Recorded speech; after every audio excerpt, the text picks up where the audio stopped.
I want to take a moment to go over this diagram that I have here for you, the evaluation process. If we look up the top, it starts off with the market conditions and your finances.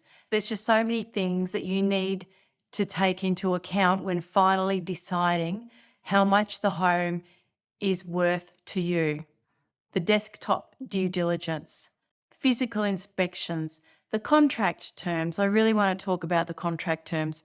So sometimes you'll find that the sales agent has given you a contract to review, and there are already some terms, some special conditions or other items on the contract that may not suit you, or that they're out of your control, and it will affect how valuable that home is to you. In which case, you'd probably want to get your conveyancer to translate what those items on the contract mean. The sales agent will help you to understand that. But if you've got any concerns, please show the contract to your conveyancer. And of course, you need to make sure that your buyer's brief is well addressed by the home.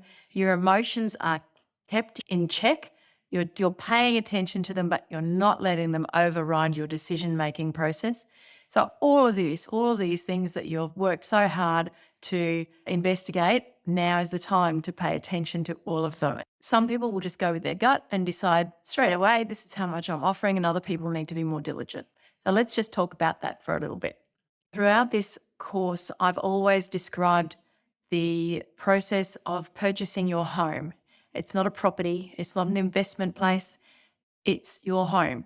And so this module here is the one that's most significant to balance the emotions and your needs and wants and plans with the methodical thought that goes into all of the numbers and the market research, the CMA as well. Evaluating a home. When you evaluate a home, you are deciding what you want to pay. What is a fair price for you? Now, the value of the home may vary for you compared to other buyers. It might align more closely with your buyer's brief than it does with someone else's. In any case, determining the right price involves considering a variety of factors, and that's all of the factors that we've got going on over here on this page. Lots to consider. Beyond the tangible aspects, consider how the home makes you feel.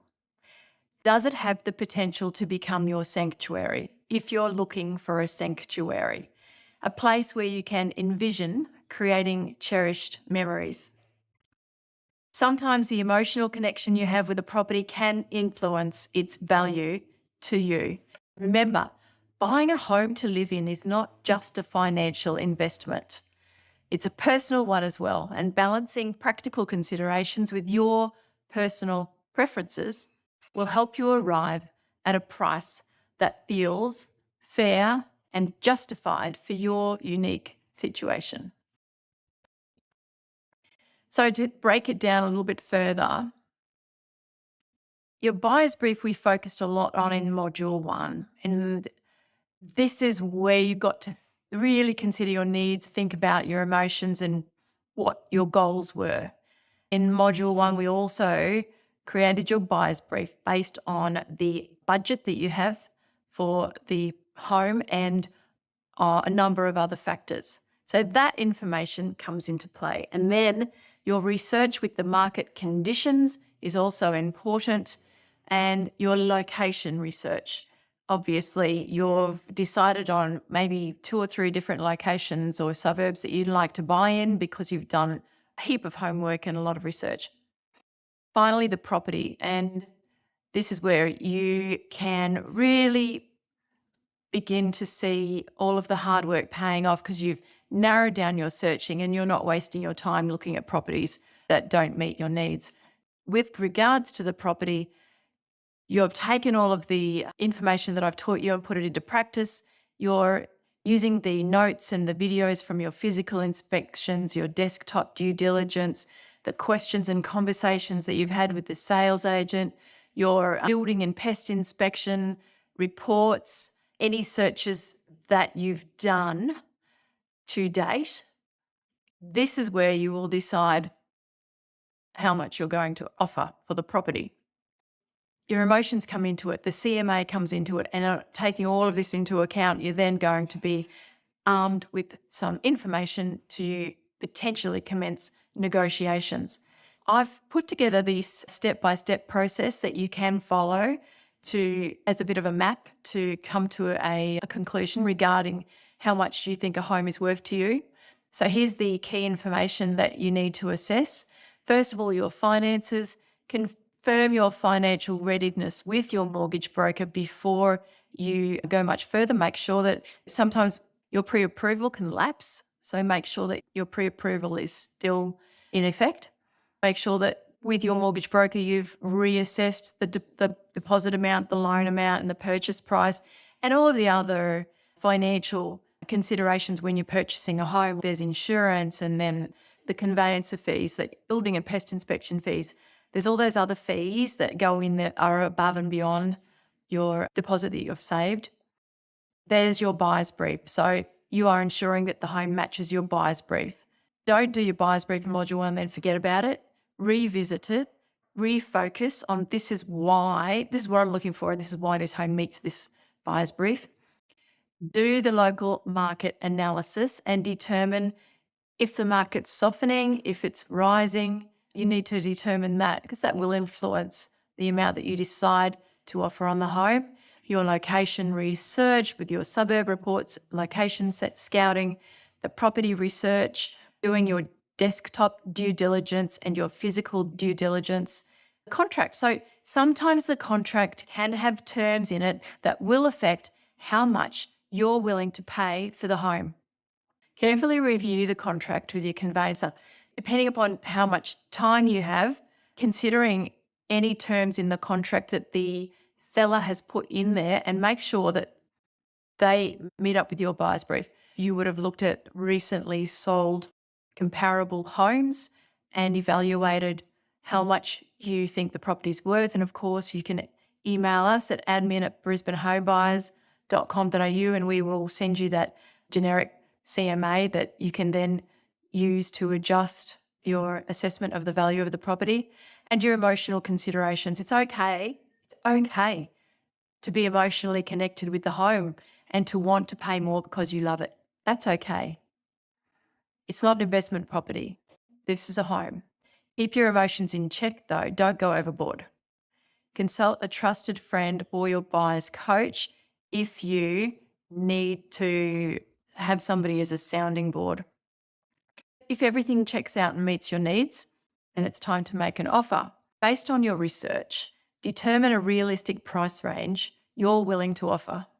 This range should have a low end, which is the lowest acceptable offer to the seller in your mind, and a high end, which is your maximum offer. So you're creating a range.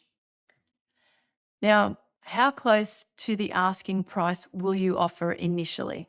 You possibly don't have an asking price. You're making a judgment on what you believe the seller is looking for based on the information that you've received from the sales agent and that you've researched with your CMA. So this depends on market conditions, your level of interest, and your negotiation strategy. In a competitive market, a strong initial offer may be necessary. In a buyer's market, you might start lower. This is where the rapport you developed and the questions you asked of the sales agent at the open home help out. In a seller's market, which is what we are in at the moment, you really probably need to put a good, strong offer in. Negotiation room. Perhaps you want to have some room for negotiation. Yes. If so, don't offer your absolute maximum price right away unless you're expressly told to. And by expressly told to, that can be frustrating. We talked about the emotions at the beginning of this module because they may say, put in your best offer, and then they may call you up later and say, look, we really liked your offer, but the seller's looking for an extra $10,000. It's more than just the money that you offer. It's also the terms and the relationship with the agent that will have the agent calling you back, offering you the opportunity to come back with a counter offer. So identify 3 different offer prices: your fair market value based on your due diligence, the value to you based on your buyer's brief, your current situation and the emotional connection you have to the home. How much is it worth to you? And finally, your walkaway price, the price you absolutely will not go over. You need to determine these amounts before you make the offer. Your walkaway price should be the amount that if you woke up the next day and you knew that it had sold for $1,000 more to somebody else, you need to feel good about that. That's your walkaway price. That's the limit. Somebody pays $1,000 more than that, fine, they can have it. That's the limit. It's easy to say don't overpay. It's simple to say don't overpay, but missing out by playing it too safe can be incredibly upsetting. It shows how fine the line is between smart negotiating and missed opportunities. So I'm a firm believer that your heart should be involved in some way, shape, or form in the process. In contrast, a bank valuation is completed by a certified valuer and considers more long-term trends when assessing value. A mortgage broker will be a good indicator, will be able to tell you if the bank is going to want to value the home before they will give you the money to buy it. So we've finished the module, but I do have for you these worksheets. This can help you to decide what you want to pay for the home. This is a checklist that people can use if they want to get very diligent about their due diligence. So this is your assessment of the home, and it's a great working document if there's two of you and you want to be able to flesh out everything about the home together, or you might fill it out separately, or you might fill it out and then run it past somebody, a sounding board like your parents or a close friend or somebody who's bought homes more frequently than you have. So I'm asking you to have a look at all of these different areas of the home and make an assessment that starts when you do the first open home inspection. After you come back from doing your desktop due diligence and your physical due diligence, a lot of these you will be able to check off because of the videos that you've taken during your walkthrough and because of the research that you've done online. What I'm asking you to do is rate each item 0 for not applicable, 1 for that was poor. So for example, the carport and the garage in the first column, you might say, okay, the carport and the garage was in poor condition. So you would put a 1 there. And then you might say, yes, but the front yard was acceptable. And then you might say, and the front fence and gates were new. They're in very good condition. So you put a 3 there. So that's what I'm indicating is that this document will be useful to have those conversations so that you can talk about compromises with anybody else who is going to be living in the home with you. On the next page, my love-hate quadrant. So if you're more of not a methodical checklist type person, you're more of a go by your gut type person, this can help you to explain to someone else what you love about the place and what you hate about the place and ask them to then ask you questions to elaborate.